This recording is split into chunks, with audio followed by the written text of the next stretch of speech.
In the heart of Shomolu, many delegates who passionately cast their votes for their chosen candidate now find themselves feeling disenfranchised. Their hopes were met with a shocking zero count for him, sparking deep concerns about the fairness of the entire election process. As the sun set on the election, the protesters gathered, their voices strong and united. They firmly believed that powerful party influences played a significant role in swaying the election results, an act that undermines the very essence of democracy and the voice of the people. With fierce determination, they vow to stand against these manipulative forces. This growing agitation among the protesters not only highlights their unity, but also their unwavering determination to reclaim their mandate. They call for transparency and accountability, emphasizing that the integrity of the electoral process must be restored for the sake of democracy itself.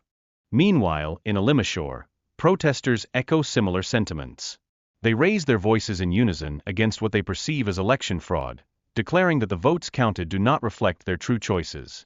Their disbelief in the democratic process is palpable, illustrating a deep-seated frustration with how their voices have been silenced.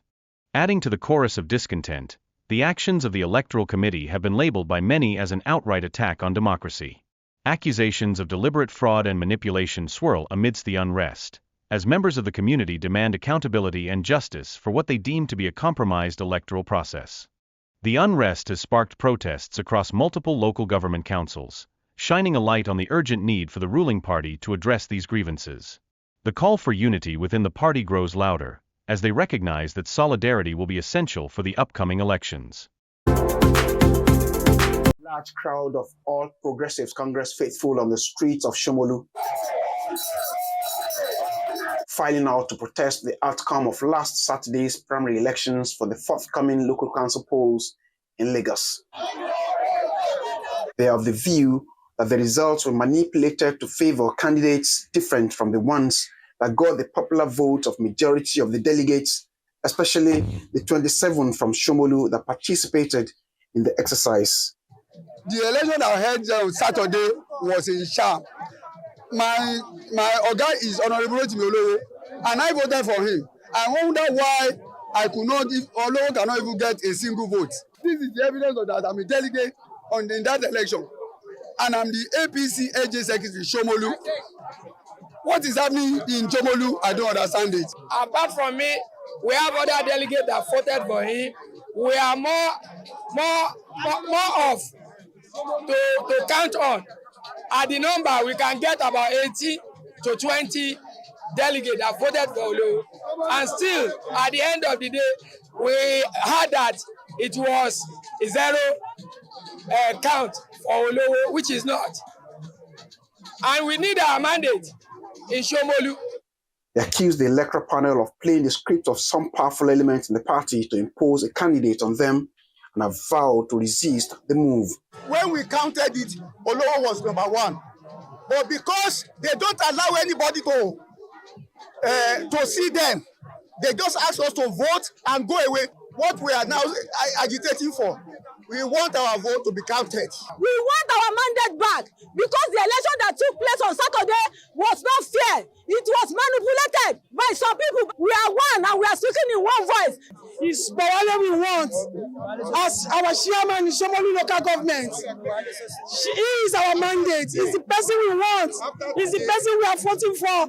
They already prepared a petition to back up their claims and want the situation properly addressed before the elections for calm to return to the APC family in the local governments.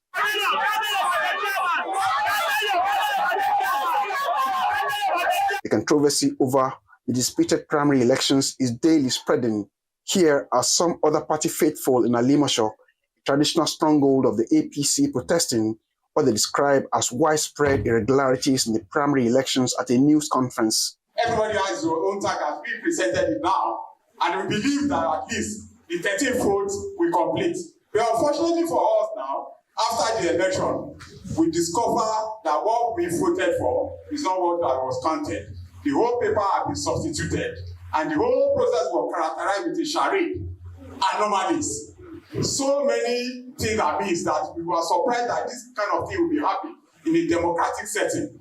We are very sure that this is not just a mistake, it's a total error, it's a deliberate fraud. The process put up by the State Electoral Committee has committed a rape on democracy. It has committed a rape.